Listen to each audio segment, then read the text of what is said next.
여러분, 오늘 말씀은 아쉬운 거 세 가지라는 주제의 말씀인데요. 아쉽다라고 하는 것은 우리가 무슨 일을 하고 싶을 때 하지 못할 때 아쉽다라고 표현을 합니다.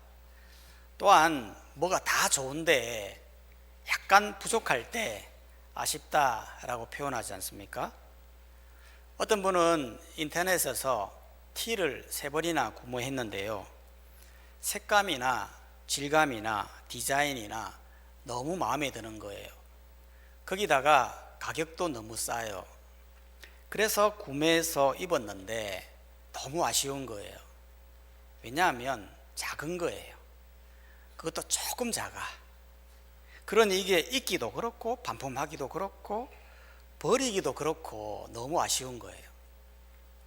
저희 집에 있거든요. 필요하신 분 연락 주시기 바랍니다. 오늘 본문이 바로 그런 내용이라는 거예요. 즉, 아쉬운 거 3가지가 있다는 건데요. 어떤 거냐면 오늘 본문에 보면 사무엘이라는 사람이 나오는데요, 이 사무엘을 보면 정말 엄청난 사람이거든요. 왜냐하면 이스라엘에는 여호수아가 죽고 나서 총 14명의 사사가 있었거든요. 그런데 마지막 사사가 이 사무엘이에요. 사무엘은 영적 지도자로서 엄청난 활동을 했었습니다.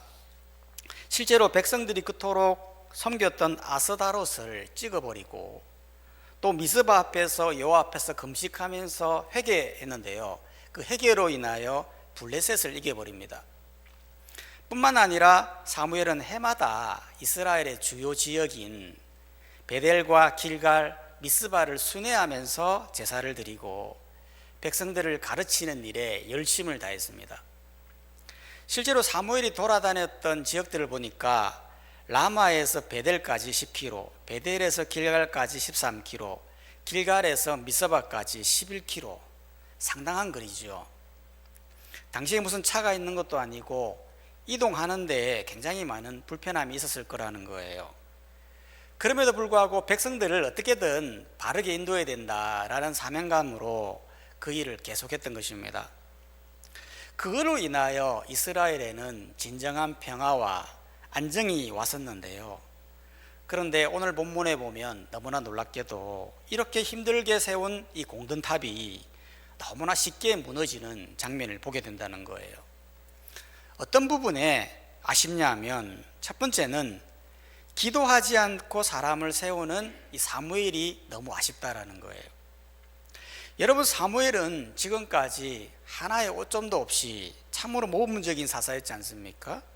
그런데 오늘 말씀 1절에 보면, 사무엘상 8장 1절에 보면 사무엘이 늙음에 그의 아들들을 이스라엘 사사로 삼으니라고 말하고 있는데요, 여러분, 당시의 사사라고 하는 건 왕도 아니고 종신직도 아니고 계승직도 아니에요. 그래서 사사가 죽는다고 해서 그 다음에 사사로 세워야 된다, 그럴 필요가 없는 거예요. 오히려 사사가 세워지지 않는 게 더 좋은 거예요. 왜냐하면 여러분, 하나님께서 사사를 왜 세웠습니까? 하나님께서 사사를 세우신 이유는 이스라엘이 범죄하니까요, 하나님이 다른 나라를 들어 사용하셔서 침략하게 되고, 그래서 하나님께 회개기도 하니까 하나님이 사사를 들어서 구원하는 역할을 위해 사사를 세운 거거든요. 그래서 실제로 하나님이 사사를 세울 때 보면요, 연이어서 세우지 않아요. 꼭 필요할 때만 세워서 사람을 세우더라는 거죠. 실제로 하나님의 영이 임하여 사사를 세우는데 온니엘을 부를 때도, 에옷을 부를 때도, 기드온을 부를 때도 보면 하나님의 영이 꼭 필요한 시기에 하나님께서 세우시더라는 겁니다. 그런데 재밌는 건 오늘 말씀해 보니까 사무엘의 아들들은 하나님의 어떤 부르심도, 하나님의 영의 임함도 없었는데 사무엘이 당연히 자신의 아들들이 사사가 되어야 된다는 마음으로 사사를 세우더라는 거예요. 아니, 적어도 사무엘이 하나님의 사람이라고 한다면 다음 사사에 대해 적어도 하나님께 물어야 되지 않습니까? 하나님, 내가 지금 늙었는데 그 다음 사사는 누구를 세워야 됩니까? 세워도 됩니까? 라고 물어야 되는데 전혀 묻지 않고 자기 아들들을 사사로 세습하더라는 거죠. 이게 굉장히 아쉽다라는 거죠. 이렇게 하나님과 어떤 상의와 기도도 없이 아들들을 사사로 세우니까요, 결과가 과연 어떻게 되었을까요? 3절이 말하거든요. 사무엘상 8장 3절에 보니까 그의 아들들이 자기 아버지의 행위를 따르지 아니하고 이익을 따라 뇌물을 받고 판결을 굽게 하니라. 당시의 사사는요, 재판이나 소송을 중재하는 역할들을 했거든요. 그런데 이들은 재판을 할 때 뇌물을 받고 재판했다는 거예요. 뇌물을 받았다 하는 것은 돈에 의해서 재판이 시비가 가려지는 일들을 했다라는 거죠. 그러니까 어떻게 됩니까? 백성들의 원망이 자자하지 않겠습니까? 이거는 불공정하다라는 소리가 들리게 되면서 그동안 이스라엘 안에 있었던 이 평화가 깨지고 이스라엘을 어지럽게 하는 주범이 되었던 것입니다. 아니, 사무엘은 왜 이렇게 사사를 세우는데 서두는 걸까요? 그 이유는 다른 게 아니라 1절에 보니까 사무엘이 늙음에라고 말하고 있다는 거예요.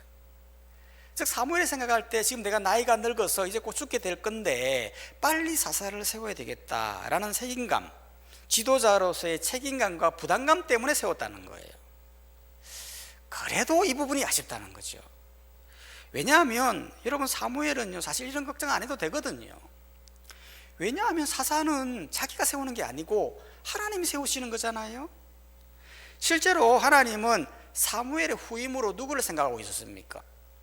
저기 들판에 양을 키우는 다윗을 생각하고 있었던 거예요. 그렇기 때문에 자기가 늙었다고 해서 굳이 세울 필요도 없고 아들을 세상까지 시킬 필요가 없었던 거예요. 때가 되면 하나님이 다 역사하셔서 이루어 가실 것을 알기 때문에 굳이 이렇게 서두도 되지 않았는데 이렇게 됨으로 너무나 아쉽다라는 거죠.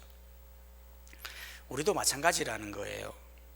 여러분, 사람을 세움에 있어서 절대 건물은 서두르지 않는 거예요. 또한 인간적으로 접근하지 않는 거예요. 그저 기도하면서 하나님의 때를 기다리면서 기다리는 거예요. 저희 교회도 보면요, 참 일꾼이 많이 부족하거든요. 지금 유초동부가 작년 12월에 7명이 모여서 설립 예배를 드렸는데요, 이제 약 1년이 다 되어 가는데 저번 주에 16명이 출석을 했어요. 최대 20명까지 모일 수가 있어요. 그러니 얼마나 일꾼이 부족하겠어요. 전도사님도 필요하고 교사도 필요하고 재정도 필요하고, 그렇다고 해서 오늘 말씀에 비추어서 생각해 보면 아무리 필요해도 덜컥덜컥 세운 거는 또 아니라는 거예요. 그러면 어떻게 해야 될까요? 기도하면서 준비하는 거예요.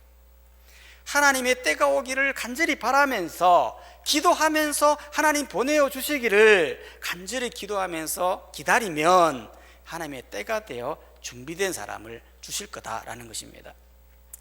그렇기 때문에 우리는 무슨 일을 하든 간에 서두르지 말고 하나님의 뜻을 물으면서 기다리는 지혜로운 성도들이 되시기를 주님의 이름으로 축원합니다. 두 번째로 아쉬운 게 또 뭐냐 하면 기다리지 않는 이 사무엘 아들들이 아쉽다라는 거예요. 기도하지 않는 사무엘 아들들이 아쉽다는 거예요. 여러분, 2절에 보면요, 사무엘의 아들들은 아버지의 대를 이어 사사로 되지 않았습니까? 사무엘상 8장 2절에 보면 장자의 이름은 요엘이요 차자의 이름은 아비아라, 그들이 브엘세바에서 사사가 되니라. 두 사람의 이름의 뜻은 요엘은 여호와는 하나님이시다라는 뜻을 가지고 있고 아비아는 여호와는 나의 아버지시다라는 뜻을 가지고 있어요. 당시의 이름은 아버지의 신앙을 대변하는 거거든요. 즉 아버지가 자기 아들들이 이렇게 살기를 원한다라는 마음으로 이름을 지어주는 경우가 많았다는 거예요. 그렇기 때문에 사무엘은 내 아들들이 여호와를 나의 하나님이로 내 아버지를 일평생 잘 섬기기를 바라는 마음으로 아들들에게 이름을 지어준 거예요. 그런데 실제로는 이 아들들이 어떻게 살았습니까? 실제로는 아버지와의 바람과는 달리 뇌물을 받고 재판을 할 정도로 폐악한 일들을 자행하고 있었다는 겁니다. 그걸로 인하여 역대 사사들 중에 가장 부끄러운 치적을 남기고 족이 하차해버리는 아픔을 남기게 되었다는 거예요. 그러면서 이런 생각이 드는 거죠. 과연 이들이 판결을 하면서 뇌물을 받을 때 하나님께 기도를 했을까라고 싶은 거예요. 뇌물이 올 때, 유혹이 올 때, 이게 하나님 선물입니까? 아니면 뇌물입니까? 받아도 됩니까? 라고 물어보았을까 싶은데요, 아마 묻지 않았을 거예요. 왜 그러냐면 신명기 16장 19절에 보면 이렇게 말하거든요. 너는 재판을 굽게 하지 말며 사람을 외모로 보지 말며 또 뇌물을 받지 말라. 뇌물은 지혜자의 눈을 어둡게 하고 의인의 말을 굳게 하느니라. 즉 하나님은 어떤 경우라도 특히 재판을 할 때 재물을 받지 말라 정확하게 말하고 있거든요. 그렇기 때문에 이 말씀을 너무나도 잘 아는 이들이 과연 뇌물을 받을 때에 기도하면서 받았을까라는 부분입니다. 전혀 그렇지 않다라는 거죠. 여러분, 그래서 죄라는 건요 다 이런 거예요. 여러분, 죄 짓기 전에요 만약 한 번이라도 기도하면요 죄 못 지어요. 죄 짓기 전에 기도하는 순간 하나님이 보여버리고 하나님의 말씀이 생각이 나면서 죄를 지을 수가 없는 거예요. 물론 타락한 인간은 죄를 짓지 않을 수 없어요. 하지만 최대한 죄를 덜 지을 수 있는 비결은 죄 짓기 전에 기도해 보는 거예요. 이걸 다르게 말하면 기도하지 않고 행하면 죄를 더 지을 수 있다는 것을 또한 의미한다라는 것이죠. 오늘날 시대를 보면 너무 뇌물 받는 거 너무 쉽게 생각하는 분들이 많이 있어요. 이 정도 가지고 무슨 죄가 되겠냐 하면서 죄를 짓는 거예요. 어떤 분은 보니까 택배하면 500에서 600의 월급을 줄 수 있다라고 광고를 해서 찾아온 사람들에게 그렇게 하려면 먼저 차를 사야 됩니다 라고 이야기하는 거예요. 그러면 차 살 돈이 없다고 그러면 내가 그 차를 담보로 대출해 주겠다라고 하고서는 많은 돈을 대출을 받는 거예요. 차량 이상의 값에 돈을 받는 거죠. 대출을 받는 거죠. 그리고 나서는 그 사람에게 대출의 전액을 다 갚게 하면서 자신은 그냥 500만 원 이상 차익복을 하는 거예요. 그래서 유튜브가 이게 사기가 아니냐라고 따지니까 아니 이게 뭐가 문제냐, 이건 정당한 비즈니스다 라고 하면서 말을 하더라는 거예요. 이게 사람들의 마음속에 뇌물에 대한 잘못된 너무 쉽게 생각하는 생각이 있다라는 거예요. 최근에도 보니까요 주식에서 공매도를 금지했지 않습니까? 그런데도 한 애널리스트가 한 기업에 대해서 부정적인 리포트를 낸 거예요. 그러니까 개인들이 가만 안 있는 거예요. 그 리포트를 낸 사람을 찾아가 가지고 너 뇌물 받은 거 아니냐, 무슨 근거로 그런 기사를 내느냐 라면서 막 따지니까 그 애널리스트가 이제는 도저히 무서워서 리포트 못 내겠다라는 기사가 있더라고요. 실제로 다 그런 건 아니지만 일부 애널리스트들이 실제로 업체들과 결탁을 해가지고 부정적인 리포트를 내어서 착복을 많이 했지 않습니까? 뇌물을 받는 거 이게 너무 쉽게 생각하는 경향이 있다라는 거예요. 여러분, 실제로는 하나님이 그거 다 보고 계세요. 여러분, 우리는요 죄를 지을 수 않을 수 없어요. 많은 유혹 속에 노출되어 있어요. 하지만 중요한 건 죄를 덜 짓는 게 중요한 거예요. 죄를 짓지 않으려면 어떻게 됩니까? 죄 짓기 전에 먼저 기도해 보라는 거예요. 이게 정말 죄인지 아닌지 하나님께 자신의 양심 앞에서 물어보라는 거예요. 그렇기 때문에 사실은 회개 기도 많이 하는 성도가 좋은 성도는 아니에요. 회개할 일을 만들기 전에 기도해서 최대한 죄를 덜 짓는 성도가 더 좋은 성도다라는 거죠. 우리는 죄 짓기 전에 기도하고 죄 짓기 전에 하나님을 바라봄으로 기도하며 나아가는 성도님들 되시기를 주의 이름으로 축원합니다. 세 번째로 또 아쉬운 게 뭐냐면 기도하지 않고 세상적인 방법으로 구하는 이스라엘 장로들이 아쉽다라는 거예요. 이게 무슨 말이냐면 여러분, 앞서 사무엘들의 아들들을 보면 뇌물을 받고 재판을 했지 않습니까? 그런데 이 모습을 지켜보고 있는 이스라엘 장로들이 너무 아쉽다라는 거예요. 왜 그러냐면 이스라엘 장로들은 이 문제 앞에서 어떻게 이 문제를 해결해 달라고 요구했냐면 4절에서 말하는 거예요. 사무엘상 8장 4절 5절 말씀을 봐보면 이스라엘 모든 장로가 모여 라마에 있는 사무엘에게 나아가서 그에게 이르되 보소서 당신은 늙고 당신의 아들들은 당신의 행위를 따르지 아니하니 모든 나라와 같이 우리에게 왕을 세워 우리를 다스리게 하소서 한지라. 즉 사사의 정치에서 왕정의 정치로 왕을 우리에게 달라라고 하는 요구를 했다라는 거예요. 여러분, 당시 사사 정치라는 건 뭐냐 하면 철저히 계급이 철폐된 정치예요. 사사라고 하는 것은 특정한 직업이, 계급이 있는 게 아니에요. 그래서 왕도 아니고 귀족 같은 계급도 아니거든요. 그렇기 때문에 당연히 백성들은 사사를 섬길 이유가 없는 거예요. 사사 본인도 하나님이 시키는 일만 하는 거지 뭐 백성에게 지시하고 개인 사욕을 위해서 백성을 부릴 수도 없는 거예요. 그런데 만약 왕정 정치로 바뀌게 되잖아요. 그럼 이게 완전히 바뀌게 되는 거예요. 왕정 정치는 한마디로 말해 하나님을 왕자에서 내려오게 하고 왕이 그 자리를 차지하는 자리예요. 그렇기 때문에 왕은 얼마든지 백성들을 부릴 수도 있고 백성들을 이용할 수도 있는 거예요.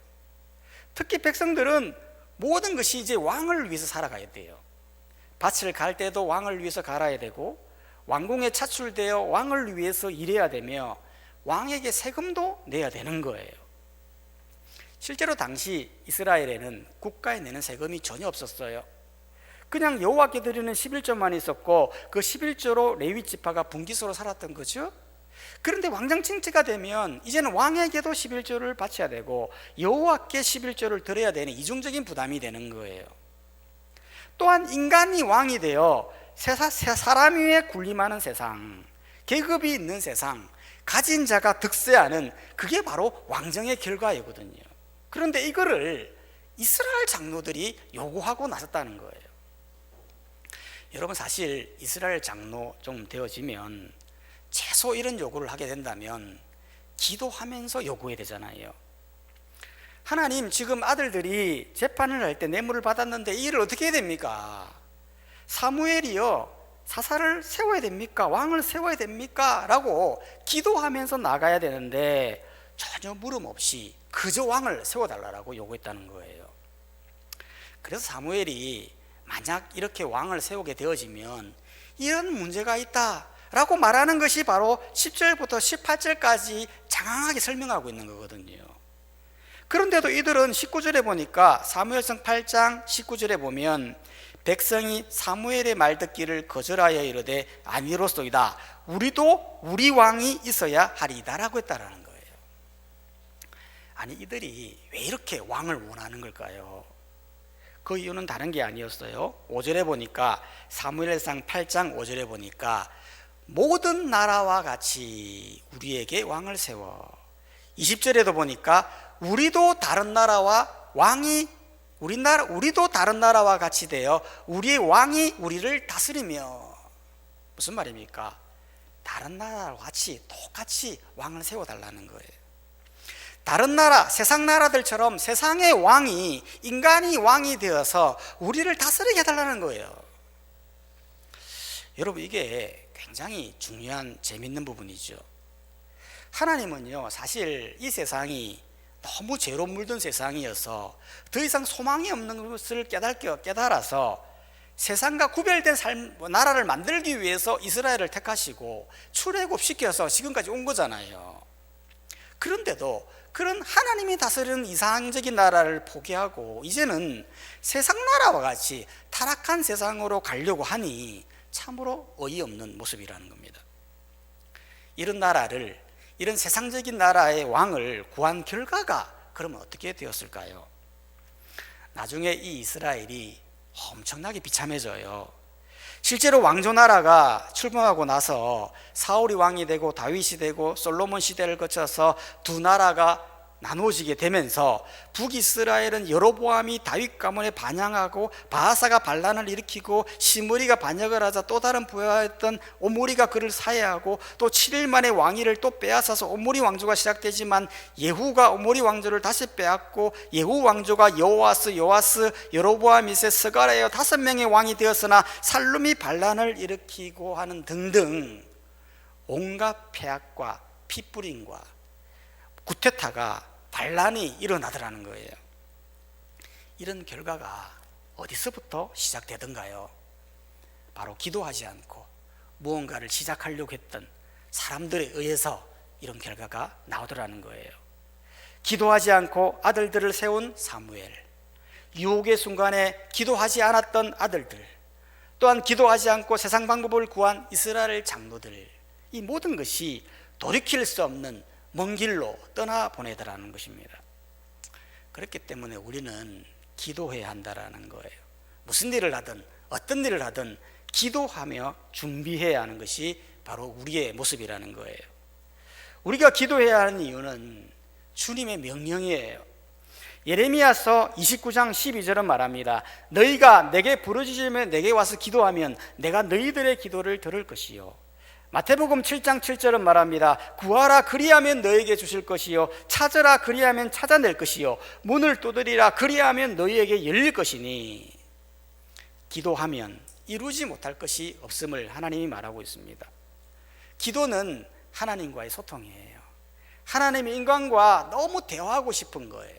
하나님과 대화할 수 있는 유일한 통로는 기도밖에 없어요.